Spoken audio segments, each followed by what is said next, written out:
अस्सलाम वालेकुम friends, welcome back to Top Smarties. Drama serial Madawa. एक तरफ तो आरिश से मंगनी भी कर ली नवेरा ने और दूसरी तरफ आरिश को ही नूर के करीब करना चाहती है क्योंकि वो आलियान से शादी करना चाहती है। आरिश से मुलाकात हुई तो बताने लगी कि आलियान बहुत झगड़ालू है, नूर पर बहुत जुल्म करता है। नूर से मैंने कई बार कहा छोड़ दो इसे, तो कहने लगी कोई सहारा देने वाला भी तो हो। जब ऐसी बातें की तो आरिश के कान खड़े हो गए, दिल में जज्बात फिर से उभर गए। वो चाहता है कि नूर को अपना ले, लेकिन है कैसे। अब नवेरा से भी मंगनी कर चुका है, लेकिन नवेरा ही तो आसानियां पैदा करेगी, नवेरा ही तो सब कुछ करने वाली है। दूसरी तरफ नूर से आलियान काफ़ी खफा है क्योंकि जब नूर का बाप पेपर साइन करने वाला था तब उसने ताईजान से काफ़ी बदतमीजी की थी, जिसकी वजह से नूर तैयार होकर खड़ी है, लेकिन आलियान उसे ड्रॉप करने भी नहीं जा रहा।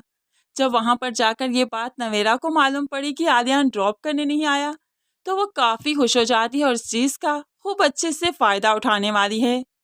नूर जो कि फ्री मेडिकल कैंप चला रही थी और काफ़ी लेट हो गई, और ऐसे में नवेरा घर आ गई और यहाँ पर आकर आरिश को फ़ोन किया कि वो काफ़ी देर से कैंप में बैठी है, लेकिन अभी तक भी उसे आलियान पिक करने नहीं आया था। मुझे फ़िक्र हो रही है, एक बार जाकर देखो तो सही। तो फिर बस मोहब्बत के हाथों मजबूर आरिश हॉस्पिटल में आ जाता है। यहाँ पर आकर टाइम देखा, काफ़ी लेट हो चुकी थी।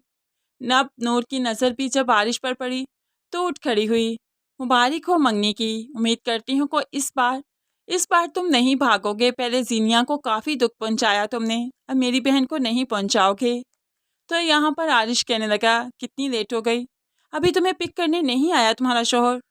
तो अब यहाँ पर नूर कहने लगी हमारा पर्सनल मैटर है, तुम हमसे दूर रहा करो।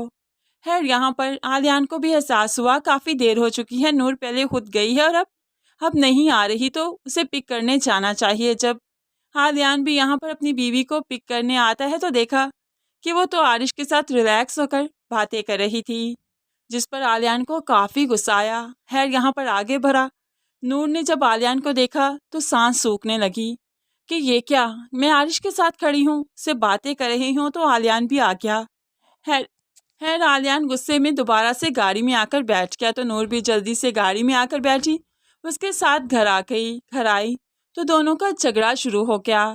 नूर उसे बताने लगी कि वो खुद से वहां पर आया था, उसका कोई कसूर नहीं है। अब नूर कुछ भी कहती रहे करती रहे, जब गलतफहमियां पैदा हो रही हैं तो बस हो रही हैं, क्योंकि ताईजान की जब काफ़ी इंसल्ट की थी तो ताईजान भी अब बात पे बात बेटे को भड़काती है और बेटा भी अब भड़क रहा है। अब नूर से बदगुमान होता जा रहा है। बेशक गलतफहमियां पैदा हों तो छोटी से छोटी बात पर हो जाया करती हैं। होप सो अब यहाँ पर एजाज साहिब साइन कर ही देंगे, बेटी का घर बचाने के लिए वो ये कुर्बानी दे देंगे।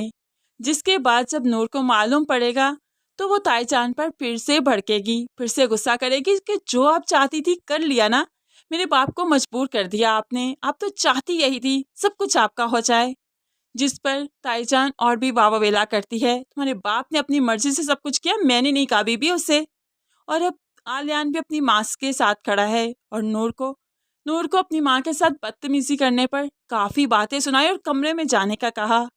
नूर कमरे में तो आ गई और उसके बाद आलियान भी पीछे आया और यहाँ पर आकर भी वार्न करता है कि आइंदा वो इशरत बेगम के साथ कभी भी बदतमीजी नहीं करेगी, वरना अंजाम बहुत बुरा होगा। नूर डर चुकी है आलियान के गुस्से से, क्योंकि जानती है आलियान गुस्से का बहुत तेज है, गुस्से में डिवोर्स दे दी तो बहुत बुरा होगा। खैर इस सारी सिचुएशन को इशरत बेगम काफ़ी इंजॉय कर रही है और जब नवेरा को भी मालूम पड़ेगी, जाहिर सी बात है वो भी काफ़ी इंजॉय करेगी इस सिचुएशन को, क्योंकि जो वो चाहती थी वो तो हो रहा है।